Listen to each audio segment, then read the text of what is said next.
Let's get into your story and how God created this message inside of you. Mhm. Okay. Give us a little bit of your testimony, your path from sinner to saint, right? Yeah. So it started out, I was raised as a Catholic. Hmm. Both sides of my family, mom and dads were Catholic. I have multiple great uncles who were Catholic, multiple great aunts who were Catholic. Went through CCD, First Hmm. Communion, confirmation, went Yep. through all those things. So I was a very religious person. I read the Bible every now and then. I prayed. Um, with my parents, my dad actually went to more of a spirit-filled church, Hmm. and with my mom, we went to a Catholic church. So I got introduced to the Lord through going to this other church that we Hmm. went to. Learned about being born again, learned about calling upon the name of the Lord. I was in kids' church even then, but when I hit about seventh grade was when I started hanging out with the popular crowd. I got Yep. into sports. Actually, in seventh grade was when people started messing around with girls and things Yep. like that. Um, Went over, was staying with a friend at his house, and ended up drinking my first beer and smoked my first cigarette in the seventh grade. We stole them from his dad, and kind of started out my journey there when I was a freshman in high school. That's where the secret started. Yeah, yeah, the secrets and yeah, hiding everything, and Hmm. really, it really affected my identity, who I was, with all the shame and all the Yeah. guilt that I was holding in that I didn't want to tell anyone about. Because you were a good boy up to that point, right? Yeah, I Yeah, was, right. and even beyond that, people thought the same thing. People thought Uh-huh. I was a good boy. You know, I knew Christianese. Hmm. I knew how to put the face on when you go to Sure. church on Sunday. When I was a freshman, my sister was a senior in high school, and she was pretty, so all the senior guys really treated me well, Right. trying to get in good with her. So I ended up going to senior parties when I was just a freshman in high school. Started drinking more, got drunk for the first time, and also, you know, messing around with girls, Hmm. things like that. And I became really a compulsive liar, and really rebellious towards my parents. My dad was not for my mom either. Neither of them were for me going out and going to these parties. So I would tell them, I'm going here, and really I would be at this place. Right. I didn't get caught very often, but a few times I did get caught. But that escalated through high school, and when I graduated high school, I really got in with the wrong group. I had a lot of friends, and their parents were really lenient. Hmm. So that just drove me more into rebellion. Ended up leaving my house for a time, moving in with one of those friends, and got introduced to drugs. Started smoking marijuana. We started taking things, psychedelic drugs, Hmm. going to raves, things like that. Ended up taking cocaine. And at that point, I was getting drunk probably about 5 times a week, That's pretty serious. especially through the summer. It may have been every night through the summer we were going out drinking. I had a fake ID when I was just 18, so we were going to bars around where we lived. I was always the DDD, the Hmm. designated drunk driver, because I was prideful and thought Right, I right, right. drove the You can handle best it. in Yeah. drinking. So ended up getting into drugs, ended up getting into trouble. I'm gonna rewind just a moment. When I was a sophomore in high school, I ended up getting a public intoxication on my record. I was out, I had lied, and that was one of the times I got caught. Lied, I was out at a party, cops ended up showing up, and I got arrested. Hmm.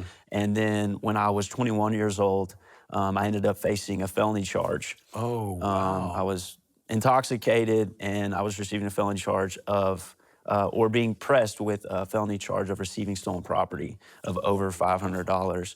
I didn't end up getting that on my record. They ended up bringing it down to a Hmm. misdemeanor, but it wasn't fun fighting that. What And scared you? yeah, God definitely. was kind of like trying to wake you up, right? Yeah, so I spent time in jail. It wasn't a lot of time, even about 12 hours, but they didn't put me in the drunk tank. Hmm. They put me in community population, so that was a huge wake up call for me as well. But graduated high school, wanted to get away, didn't have the money to do it, so I joined the military, went into the Air National Guard, ended up coming back home and going away to a university where I lived in a party house with 6 different guys. Hmm. So we were having parties literally pretty much three days a week, Thursday, Fridays, and Saturdays. We were the party house everyone was coming to. Hmm. That wasn't enough for me, so I joined a fraternity there in college, which opened up access to More of sororities, it, yeah. tons more women, tons more drugs. I had everything that I wanted, really, as far as a worldly Sure. sense. Sex, drugs, and rock and roll, right? You were good to go. Exactly, yeah. Right. Big four-door truck, getting paid to go to Hmm. college, had it all, and had relationships that were bad. There was some unfaithfulness that took place. Sure. So I thought, because of basically, I thought it was gonna make it better if I went and did the same thing, like we got even, right? Right. But that only makes things worse. So throughout that, between the drugs, the alcohol, bad Mm, relationships, I oftentimes would get in fights with people. That was kind of a family legacy, or there was kind of some mhm. pride with some of my uncles who were known for never losing fights and things like Right. that. So I was trying to kind of uphold that. I would get in fights at times. Where was the moment where that, like, Yeah, Jesus said, enough, you're mine?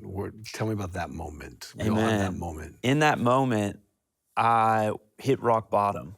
For me, I was facing the felony charge, went through a bad breakup. There was a friend who ended up sleeping with the girl that I was Mhm, with. About a week later, my dad was rushed to the ER. He had had a seizure. They didn't know what was wrong. And in that moment, between that, the depression, suicidal thoughts, anxiety, and the weight of college on mhm, my shoulders, I just hit rock bottom. And I broke one night and I was just weeping by myself. I wouldn't have told any of my roommates mhm. that, but something inside of me said, you need to get in church. And that was the only way I knew to draw near to Come back God home, right? in those moments. Yeah. Now to look back, I know that God was drawing me to Him. He was saying, come to me. The only way I knew to do that was go to church. And honestly, up to that point, I would have still claimed to be a Christian. I Mhm, still read my Bible at night mainly so I didn't have nightmares.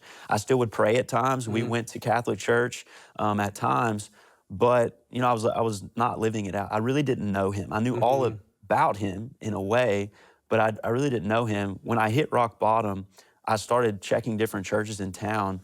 And it was through a divine appointment that my dad in a different city met a worship leader at a church in Bowling Green, which is where the university is that I was attending, and ended up coming to that church. My dad talked to him and said, hey, my son used to play bass when he was a kid in Mhm. church.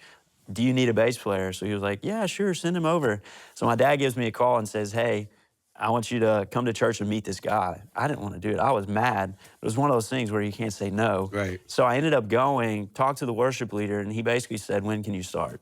So I was like, he said, what about Wednesday? I was like, I guess so. So today's day and age, we would say, oh, what? You had someone like that up on the worship team, Right, all right. that. But God worked through it really to draw me to Himself. And that started my journey of one, I had accountability to stay in church Mhm. because I was on the worship team.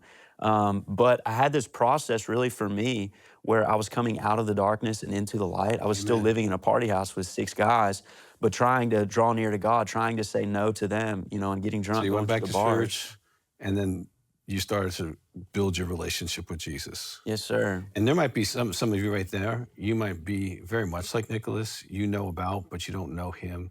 You can know him right now.